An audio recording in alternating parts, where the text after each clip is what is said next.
Until we get the amendment passed, what are some ways to counter the influence of big money?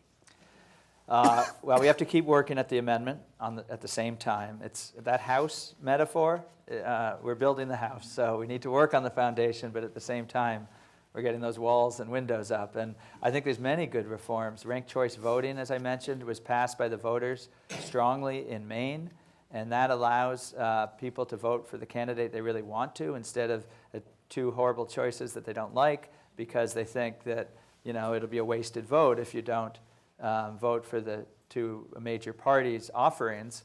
And so it can really open up the system in an interesting way. I think I would not give up on public funding if that's what is working of interest in your state and you can move that forward. That's another good way to give somebody who wants to run for office without being having to go to the special interests and the billionaires for their money to be able to actually run. And there's, of course, disclosure and transparency. Citizens United did not say we can't have disclosure. So we should have disclosure. We should not allow dark money in our election system. We can do that.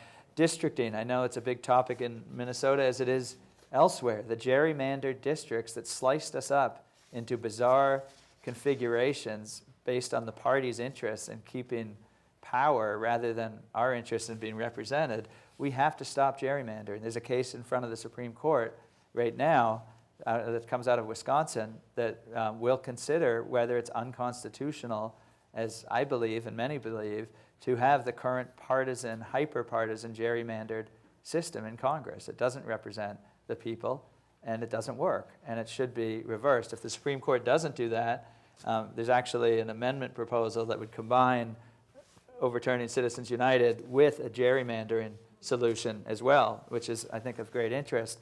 But if citizen districting commissions to take it out of the hands of the parties and the politicians and put it into the hands of nonpartisan citizen commissions or other means of drawing those district lines so we're represented better. I could go on. There's many more. I'm sure you all have good ideas too. But yes, absolutely. We work on the amendment and we work on reforms we can do now too.